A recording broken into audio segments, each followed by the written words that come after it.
할렐루야. 주님의 이름으로 사랑하고 축복합니다. 이 시간 우리 마음을 모아 주님을 찬양하는 시간을 갖도록 하겠습니다. 함께 부르실 찬양은 나의 사랑하는 자의 목소리, 함께 찬양하시겠습니다.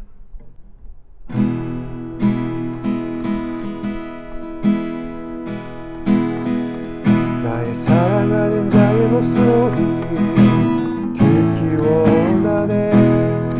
나의 사랑 나의 어여쁜 자야, 바위 뚫은 네 곳에서 듣기 원하네.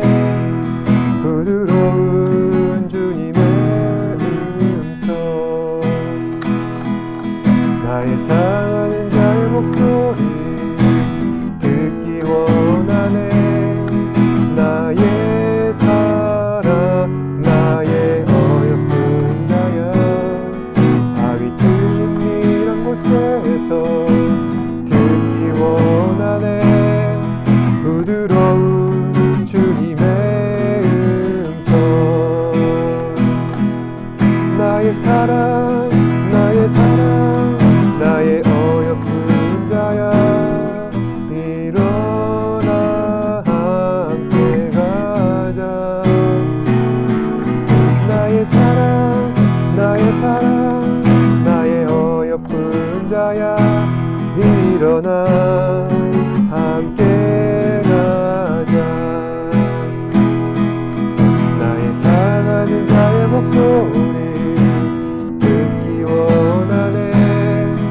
나의 사랑 나의 어여쁜 자야, 바위 뚫는 미란 곳에서 듣기 원하네. 부드러운 주님의 음성, 나의 사랑하는 자의 목소리 듣기 원하네. 나의 사랑 나의 어여쁜 자야, 바위 뚫린 미란 곳에서 듣기 원하네. 부드러운 주님의 음성, 나의 사랑 나의 사랑 나의 어여쁜 자야, 일어나 함께 가자. 나의 사랑 나의 사랑 나의 어여쁜 자야, 일어나 함께 가자. 나의 사랑 나의 사랑 나의 어여쁜 자야, 일어나 함께 가자. 나의 사랑 나의 사랑 나의 어여쁜 자야, 일어나 함께 가자. 나의 사랑 나의 사랑 나의 어여쁜 자야, 일어나 함께 가자. 나의 사랑 나의 사랑 나의 어여쁜 자야, 일어나 함께 가자. 나의 사랑 나의 사랑 나의 어여쁜 자야, 일어나 함께 가자. 나의 사랑 나의 사랑 나의 어여쁜 자야, 일어나 함께 가자. 일어나 함께 가자. 일어나 함께 가자.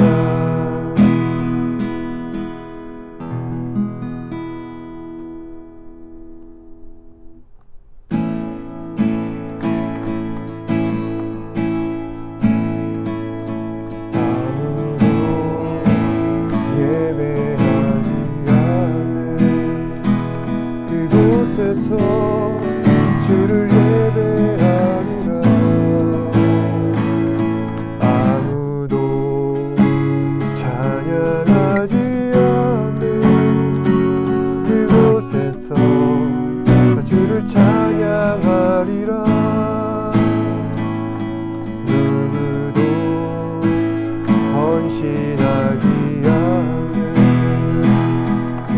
그곳에서 주를 헌신하리라.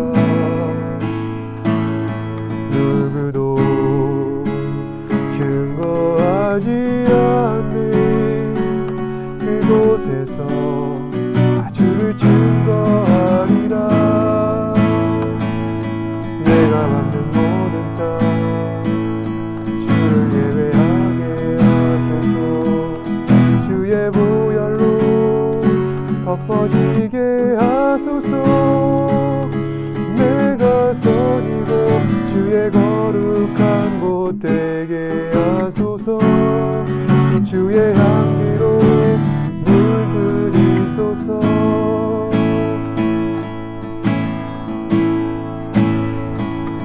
아무도 예배하지 않는 그곳에서 주를 예배하리라.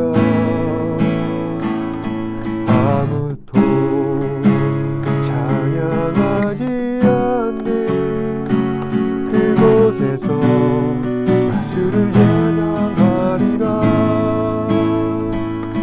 누구도 헌신하지 않는 그곳에서 주께 헌신하리라. 누구도 증거하지 않는 그곳에서 주를 증거하리라. 내가 밟는 모든 땅 주를 예배하게 하소서.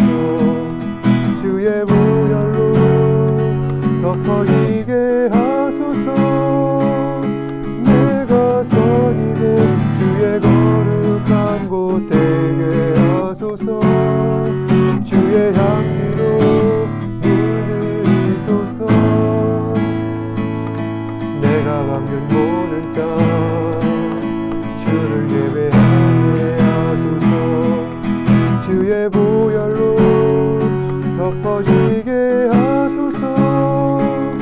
내가 선이고 주의 거룩한 곳 되게 하소서. 주의 향기로 물들이소서. 내가 밟는 모든 땅 주를 예배하게 하소서. 주의 보혈로 덮어지게 하소서. 내가 선이고 주의 거룩한 곳 되게 하소서. 주의 향기로 물들이소서.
언제부턴가 우리 사회에 공정이라는 가치가 중요한 화두로 떠오르기 시작했습니다.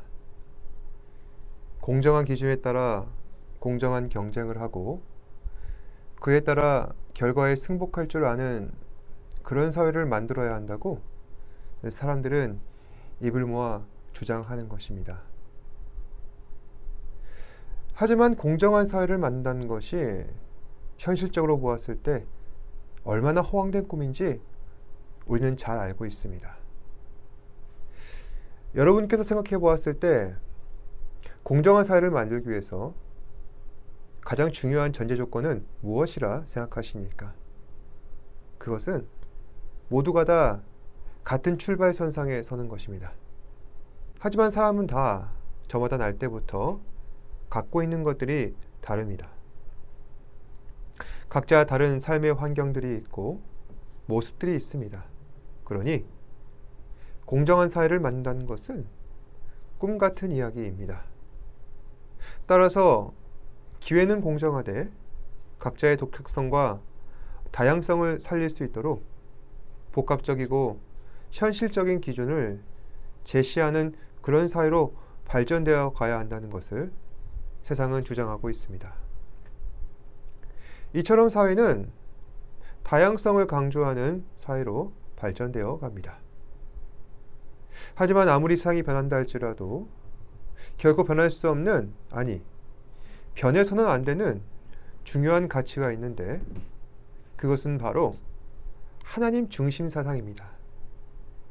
이 땅을 창조하신 하나님께서 우리 삶을 주관하시며 인도하신다는 사실을 믿고 그 믿음으로 전적으로 하나님 한 분만을 의존하며 사는 삶, 바로 그것이 하나님 중심 사상에 입각한 신앙인의 삶인 것입니다. 그런데 오늘날 사람들은 가치의 다양성을 지나치게 강조하다 보니 하나님에 대해서도 다르게 받아들이고 있는 것 같습니다. 그리고 무엇보다도 오늘날 사람들은 무신론을 주장하고 있습니다. 신은 없다. 만물은 자연 발생적으로 생겨난 것이다.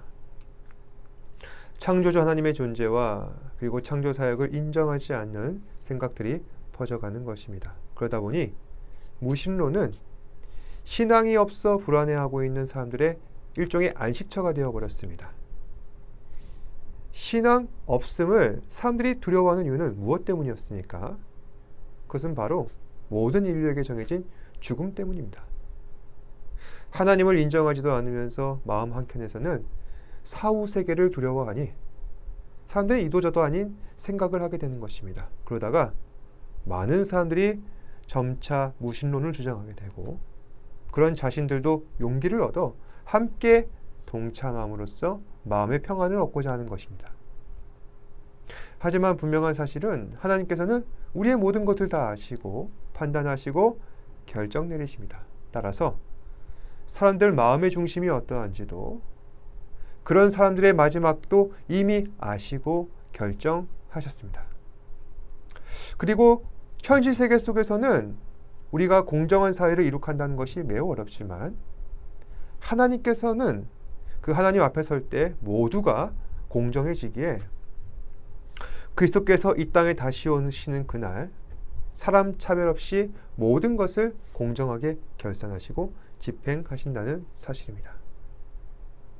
오늘 사도 바울은 하나님 앞에서 그 어느 누구도 자신의 신분과 신앙적인 배경을 이유로 나보다 남보다 앞서 나갈 수 없음을 분명하게 전하면서 우리 마음의 중심에 우리가 분명하게 잡고 가야 하는 중요한 목표 한 가지가 있음을 우리에게 전하고 있습니다. 그것은 바로 참 의로운 사람의 삶입니다. 참 의로운 사람의 삶이란 과연 무엇인가? 우리는 그것을 정의 내리기에 앞서 지난주 함께 나누셨던 말씀부터 리뷰하겠습니다. 지난주 사도 바울은 타인을 함부로 판단하고 정죄하는 사람들에게 강한 어조로 비판합니다. 너희가 남을 판단하고 정죄하는 그 기준으로 하나님께서 너희를 판단하실 것이다. 이 말씀 가운데 사도 바울이 저격하고자 했던 사람들은 바로 유대인 그리스도인들이었습니다. 유대인 그리스도인들은 예수님을 영접한 사람들입니다. 예수님을 십자가에 못 박은 장본인이라 할 수 있는 그 유대 사람들이 자신들이 못 박은 예수를 그리스도로 믿게 된 것입니다. 그러다 보니 그들은 평생 그 마음 가운데 부채의식을 갖고서 더 겸손하게 살아가야 할 것이었습니다. 그런데 정작 유대인 그리스도인들은 자신들이 평생 따르고 지켜왔던 율법의 기준을 따라 남을 함부로 판단하고 정죄하고 있습니다. 특히 다른 민족임에도 불구하고 감사하게도 예수님을 믿게 된 이방인, 그리스도인들을 판단하고 정죄하고 있습니다. 그래서 바울은 유대인 그리스도인들을 비판합니다. 그러면서 오늘 하나님께서 그 사람들, 즉 유대인 그리스도인들을 어떻게 판단하시고 어떻게 하실지 결정 내리실 때 유대인들이 그토록 강조하고 있었던 그 율법을 따르는 것이 아니라 율법을 따라 그들이 어떻게 행동하였는지 그들의 행위로 판단하신다 전하고 있습니다. 먼저 6절 보시면은 하나님께서 각 사람에게 그 행한 대로 보응하시되 행위를 따라 보응하신다 라고 되어 있습니다. 그러니까 선을 행하는 자에게 영생을 주시고 악을 행하는 자에게 지옥을 선사하신다는 말씀입니다. 그래서 오늘 말씀 7절에서 10절까지 하나님께서는 사람들에 대한 어떠한 결정을 내리실지 그 기준으로서 그 사람들이 행한 행위를 보고서 판단하신다 말씀하고 계십니다. 그래서 행위 앞에서는 아무리 그 사람이 유대인이든 헬라인이든 이방인이든 아무 상관없다. 행위만을 보고 그 사람의 마지막을 결정하신다. 여기까지 보면은 참 공정하신 하나님이시다라는 생각이 듭니다. 그런데 여기서 우리는 중요한 사실 한 가지를 놓치고 있습니다. 그것은 바로 행위에 관해서입니다. 지금까지 우리는 하나님 말씀을 들었고 배웠고 그에 따라 신자로 살아왔습니다. 그렇다면은 우리가 알기로는 구원을 위한 필요 충분 조건이 있다는 사실도 우리는 알고 있습니다. 그것은 무엇입니까? 믿음입니다. 예수를 믿음으로 우리는 구원받았습니다. 그리고 믿음 앞에서는 헬라인이든 유대인이든 다른 이방 나라 사람이든 모두가 다 공평해지는 겁니다. 오직 그들이 가진 믿음만이 구원 얻을 근거가 되는 것입니다. 그렇다면 오늘 말씀 가운데 이 사도 바울이 강조하고 있는 행위와 믿음의 관계는 우리가 어떻게 설정하면 됩니까? 우리는 믿음 없이 행위만으로 충분하다는 말씀입니까? 그것은 아니라는 것이죠.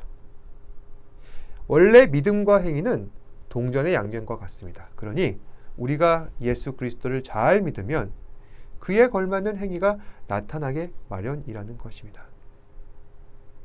또 우리의 행위 가운데 그리스도의 향기가 풍겨나게 된다면 그것 자체로 우리는 그리스도 믿는 사람답다는 것입니다.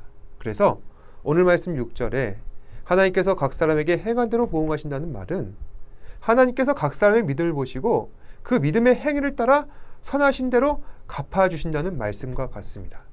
그러니 우리가 정말 그리스도 믿는 사람들이라면 우리 삶 속에서도 그리스도인다운 행위의 모습이 나타나야 한다는 것입니다.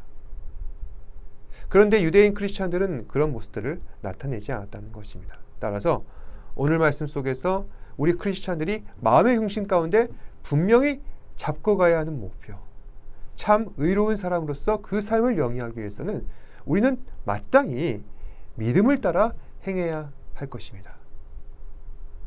그렇다면 여기서 또 한 가지 문제가 있습니다. 어떤 신앙인이 있습니다. 그 사람이 평소 나타난 그런 행위로 보기에는 누가 보더라도 참 신실한 그리스도인이다, 정말 믿음 있는 사람이다 칭찬합니다. 그런데 그에게는 반전이 있었습니다. 많은 사람들이 구원받은 사람이라 의심치 않았던 그 사람이 실제로는 하나님께서 보시기에 구원받지 못한 사람, 즉 믿음 없는 사람이었다는 것입니다. 그렇다면 행위는 그 사람의 믿음을 나타내는 표상이다 라고 전하는 저의 주장에는 모순이 있는 거 아닙니까? 그 말씀에도 일리는 있습니다. 다만 우리는 모두 그 사람이 구원받은 사람이라 함부로 말할 수 없다는 것입니다. 믿음 있는 사람이다, 신실한 사람이다, 우리는 그 사람의 겉모습만을 보고 그렇게 인정해 줄 뿐이죠. 그러니 행위만으로 그 사람의 구원 여부를 단정할 수는 없습니다. 왜냐하면 오직 구원은 하나님의 소관이기 때문입니다. 따라서 오늘 말씀 16절에도 보시면은 곧 나의 복음에 이른 바와 같이 하나님이 예수 그리스도로 말미암아 사람들의 은밀한 것을 심판하시는 그날이라. 즉 하나님께서는 그리스도로 말미암아 사람들의 은밀한 것들을 다 심판하신다 말씀하고 계시는 겁니다. 다시 말해 그 사람이 구원받았는지 구원받지 못했는지 하나님께서 아시기에 그 사람의 행위만으로 그 사람의 구원을 우리는 판단할 수 없다는 말씀이라는 것이죠. 따라서 참 의로운 사람, 참 신앙인으로 살아가기 위해 앞으로 우리는 어떻게 해야 합니까? 율법의 마침이 되신 예수 그리스도를 본받아 살아가야 합니다. 예수님께서는 사람을 외모로 보지 않으십니다. 따라서 예수님께서는 사람들에게 늘 진실되게 행하셨습니다. 그러니 우리도 나의 외식과 겉모습을 사람들 앞에서 어필할 것이 아니라 성령의 조명하심과 말씀의 진리를 따라 하나님 보시기에 나 자신이 과연 어떠한지 늘 성찰하며 우리에게 주어진 그 믿음의 길을 묵묵히 걸어가야 합니다. 그러기 위해서 먼저 외식적인 신앙생활을 정리해야 할 것입니다. 사실 지금 우리의 상황은 매우 어정쩡하고 아주 애매합니다. 하나님을 믿습니다. 저마다 구원의 확신도 갖고 있습니다. 그런데 믿음의 행위가 나타나지 않습니다. 제가 말씀드리고자 하는 것은 선행이나 구제가 아닙니다. 그리스도인다운 모습들이 우리 삶 가운데 잘 나타나고 있지 않다는 것입니다. 이러한 우리의 신앙의 현실은 물론 코로나 여파가 상당합니다. 하지만 이제 코로나는 끝났습니다. 물론 재감염의 우려는 있지만 예전처럼 사회적으로 엄중하고 강제해야 하는 분위기는 이미 지나버렸습니다. 그럼에도 불구하고 오늘날 많은 그리스도인들은 다 함께 코로나 뒤에 숨어 있습니다. 마치 마음속으로 내가 무신론을 주장하고 싶은데 사후세계를 두려워하여 자신 있게 주장하지 못했던 그 샤이 무신론자들이 이 시대적 조류 속에 용기를 얻어서 나도 무신론자다 커밍아웃 하듯이 지금 우리는 그렇게 살고 있는 건 아닐까. 만약 그렇다면은 그리스도인들은 오늘 말씀을 잘 새겨들어야 할 것입니다. 우리 주님께서는 결코 사람을 외모로 보지 않으십니다. 그러니 아무리 우리가 겉으로 그리스도인이다, 나는 하나님을 믿는다, 입술로만 주장한다 할지라도 그것은 소용이 없다는 말씀입니다. 우리는 믿음에 걸맞는 표상을 보여야 합니다. 즉 행동을 나타내야 합니다. 행동하지 않는 믿음은 진위 여부를 판단할 수 없습니다. 그러니 오늘도 우리 행위로 믿음을 나타냅시다. 다른 사람은 어떻게 생각할지 몰라도 우리만큼은 믿음에 따른 행위로 하나님 앞에 영광을 돌립시다. 기도하겠습니다. 사랑과 은혜가 풍성하신 아버지 하나님, 오늘 우리는 너무나도 혼탁스러운 시대를 살아가고 있습니다. 우리는 용기가 없어서 무언가 자꾸만 큰 벽을 세우고 그 뒤에 숨어서 자기 주장은 하지 않지만 다른 사람에 의존하여 그 나의 주장을 하면서 살아갑니다. 그것은 한때는 무신론이었고 또 그것은 한때는 코로나였습니다.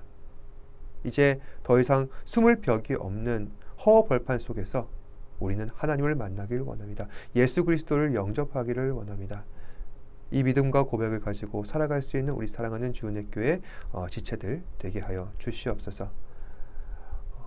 정말 하나님을 의존하며 주의 말씀을 붙잡고 살아가는 삶이 참 쉽지가 않습니다.